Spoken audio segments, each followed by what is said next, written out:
Alors, on va juste passer donc à une autre ville. Quand nous parlons de conquête, nous devons aussi penser à Hatzor. Alors, quand nous parlons d'Hatzor, c'est une ville très importante avant l'arrivée des Israélites au Canaan. C'était connu comme la ville la plus importante et presque une exagération quand nous lisons dans la Bible de cette ville. C'est presque comme si on avait exagéré la grandeur. Alors effectivement, quand nous parlons d'Hatzor, cette ville importante, nous savons que c'est Josué qui l'avait pris. Vous pouvez lire là-dessus Josué chapitre 11, les versets 11 à 13. C'est une ville qui a été brûlée. Et quand nous regardons donc cette ville qui de nouveau était 10 fois plus grande que les plus grandes villes de l'époque, donc la Bible n'exagère pas, nous voyons que ça couvrait des hectares et des hectares de territoire.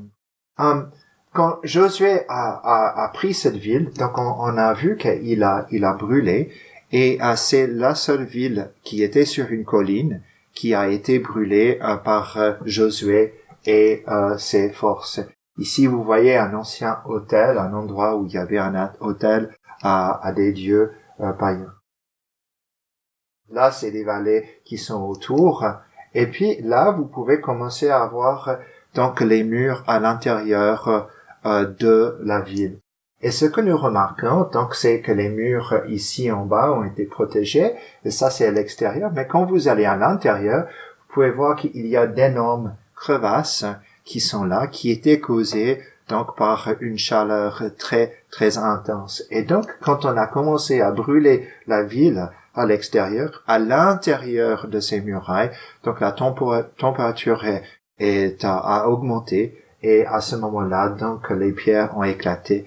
Et nous voyons que cela correspond à ces dates des fins de 13e siècle, quand Josué aurait pu prendre le territoire avec l'aide de Dieu. Donc, c'est une ville qui est importante à ce niveau, non seulement à ce niveau-là, mais que quand Salomon a pris son règne, il a décidé de fortifier 3 villes. Et les 3 villes étaient donc Hatzor, Megiddo et aussi Gézar. Et quand il a fait cela, donc il a décidé de fortifier les portails aussi. Et qu'est-ce que nous avons trouvé? Bon, les archéologues, en faisant des fouilles dans les 3 villes, ou les 3 tels de Gézar, donc Hatzor et Megiddo, ils ont trouvé qu'il y a des portails très compliqués de protection qui sont identiques dans les 3 villes, et tous les 3 donc datent de l'époque du roi Salomon, c'est-à-dire 960 avant Jésus-Christ. Et de nouveau, nous voyons que la Bible, dans ses détails, nous parle des choses qui ont été vérifiées à travers l'archéologie aujourd'hui. 3 villes fortifiées, toutes ces villes fortifiées de la même façon par Salomon. Et aujourd'hui, l'archéologie nous montre tout cela. En parlant d'une de ces villes, donc passons donc à Megiddo.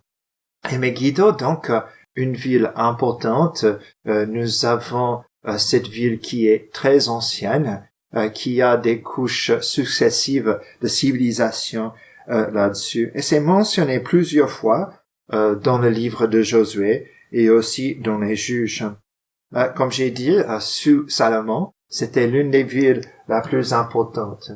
Mais quand nous regardons cette ville aujourd'hui, ce que nous remarquons en lisant les Écritures, c'est une ville qui a été détruite au temps de Josué. Il y avait une présence d'idolâtrie très importante. Et là, au milieu de cette photo-ci, nous voyons qu'il y a un autel qui date de 3000 ans avant Jésus-Christ et qui était pour les sacrifices aux dieux des Baals de Canaan à l'époque.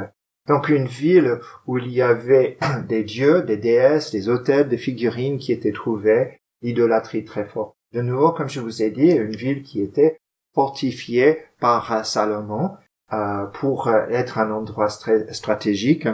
Et il y a aussi 2 rois qui sont morts à cet endroit. Il y avait donc Josias qui est décédé et Ahazia aussi qui sont morts dans cet endroit.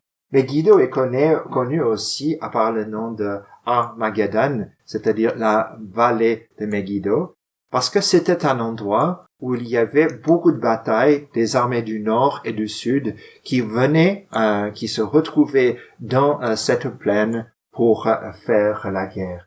Et quand les Israélites pensaient donc à ces endroits, ce qui était dans leur tête, c'était un endroit de guerre, c'était un endroit parfois de défaite aussi, c'était un endroit qui n'avait pas une histoire glorieuse pour le peuple d'Israël. Ce qui est remarquable aussi que pendant la période d'Achab, roi d'Israël, nous avons aussi un tunnel qui avait été construit pour aller dans les sources à l'extérieur de la ville, la même chose que nous trouverons plus tard avec Ézéchias à Jérusalem.